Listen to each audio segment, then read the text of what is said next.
Bamwe mu baturage biganjemo urubyiruko baganiriye na Radio ndetse na TV10 ubwo yizihizwaga umunsi w'intwari bagarutse cyane ku gushimira leta y'u Rwanda kuba yaratekereje gushyira umunsi mu midugudu, bavuga ko ibi bafasha kwitabira ku buryo badashobora gucikanwa n'ibiganiro.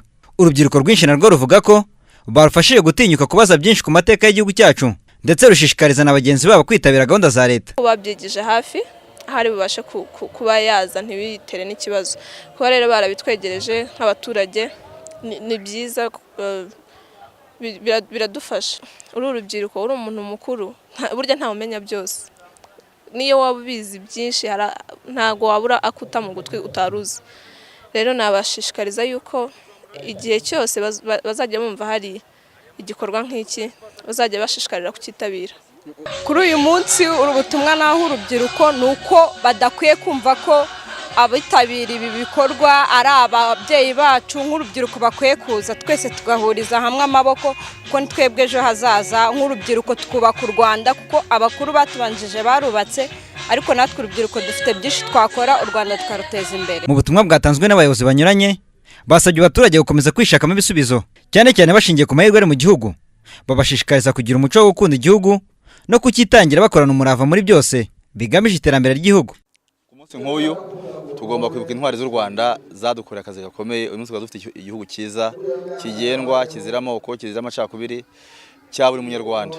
N'ubutwari bw'uyu munsi aho bugeze bujyanye mu butwari bwo gufatanya mu bikorwa, kuba wabona uwo mutafite intambwe imwe ukamutsindagiza ukamufasha mu buzima busanzwe abasha kuzamuka agatera ikirenge mu cyawe, kuko bakuru bacu bakoze ubutwari baharanira igihugu. Uyu munsi igihugu tugomba kucyubaka tukagisigasira, umunyarwanda we hari hose agatera imbere.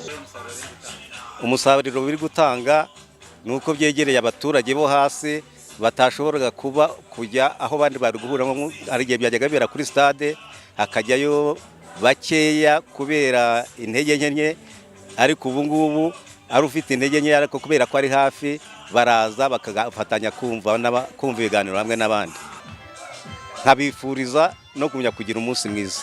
Icyo tubasaba ni ugukomeza indangagaciro z'ubutwari kuko turazifite, dufite abatubanjirije, dufite ibikorwa bakoze biragaragara n'ibyo bituma tugera aho turi, kandi intwari turacyazifite. Ubwo rero gutera ikirenge mu cyabo nicyo basabwa, nicyo dusabwa twese. Insanganyamatsiko y'umwaka iragira iti dukomeze ubutwari mu cyerekezo twahisemo. Intwari ni umuntu ukurikirana icyo yemeje kugeraho kikavamo igikorwa kikirengera gifitiye abandi akamaro, akagikora mu bupfura no mu bwitange buhebuje, kandi akirinda ubugwari mu migirire ye ntagamburuzwe n'amananiza. Ibyiciro by'intwari z'igihugu ni bitatu, harimo imanzi, imena n'ingenzi.